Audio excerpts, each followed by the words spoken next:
Hello there, it is Steve here from Sci-Fi Funk, and I'm going to be doing a series on programming the Roland SH-101 with specific examples. 1 or 2 years ago I did a series on generally how to program it, but I thought it might be entertaining or edutaining for you to see me go through the paces of creating a specific sound deliberately from a random start point. So I messed up all the dials here, and as an initial kind of burst in this series, I'm going to be doing 3 sounds. Today, the Zap Sound, and then following up a growly bass sound and a arpeggio, a sound suitable for arpeggios.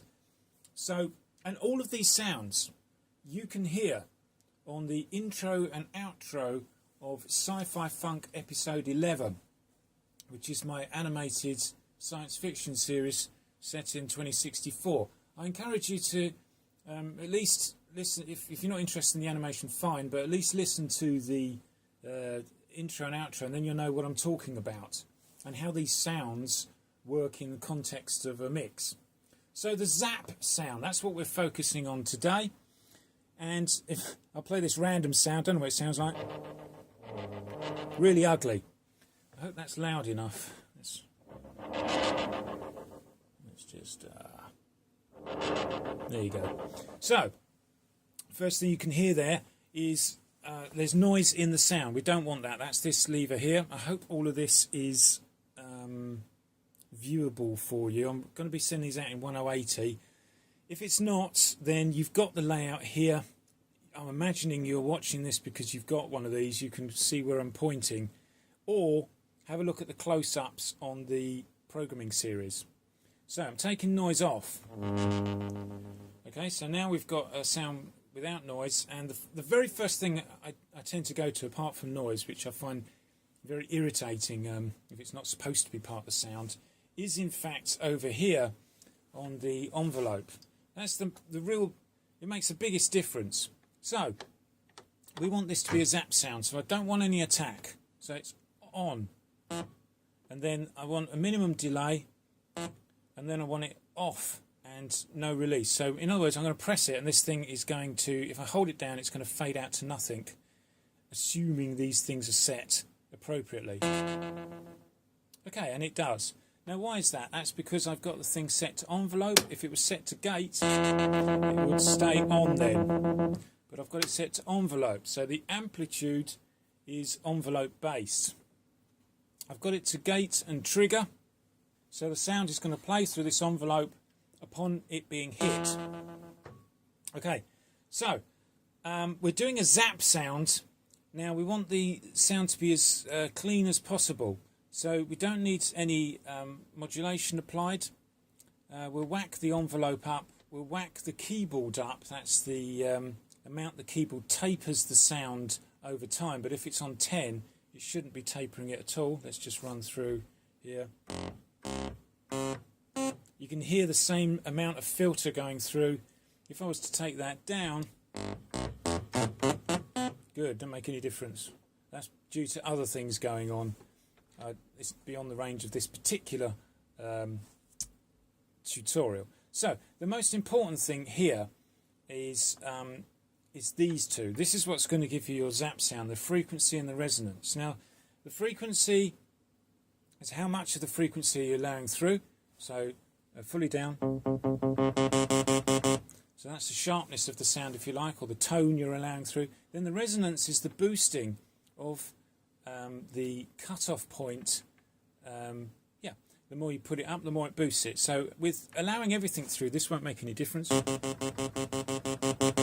Oh, it does make a difference to the amount of volume going through. That's interesting. Always learning. But you'll notice more the more I bring the frequency down.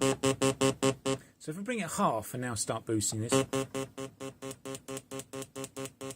And the start of the zap sound appears. Now if I bring it down more, you're allowing the amount of boost to take greater effect. Now we see the zap sound really appearing. Well, this is beginning to get speaker busting here. I'm certainly going red on my dials. That's absolutely mullering them now. You see, as I bring it down again, the effect is less pronounced. It's like taking a bell curve, and as you bring the resonance up, it goes whack right up and comes down again at that point. But without it, well, there's nothing happening. So we need that for our Zap Sound.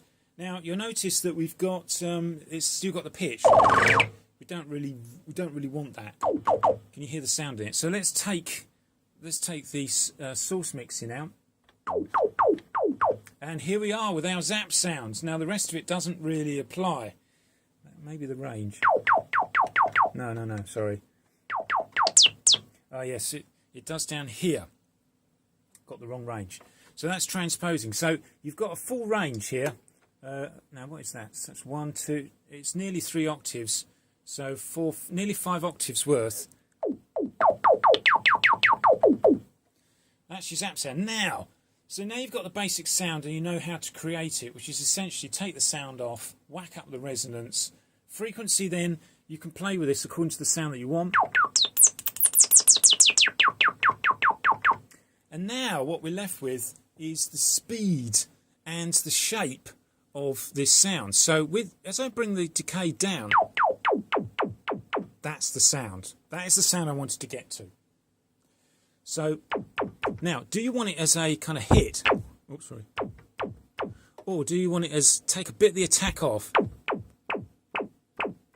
That's another kind of Zap Sound, but the classic Zap Sound is this one.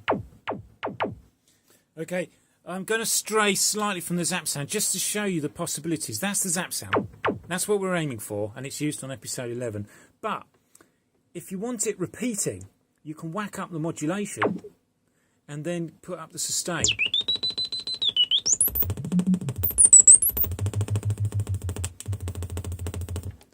Now what have I got it set to here?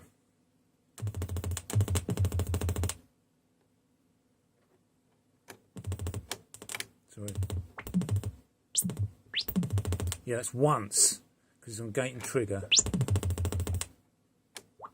There you go. And its LFO will keep repeating according to the speed of the LFO clock rate. Over here, you can just about see it flashing. Put that on hold. And I think if you bring up sustain, no, I'm trying to get more.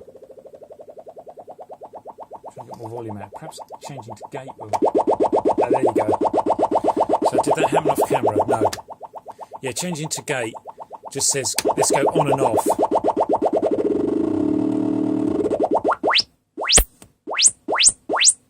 A tremendous range of Zap Sounds there, brought to you by Sci-Fi Funk. Please like the video if you're enjoying the series, and I'll see you next time.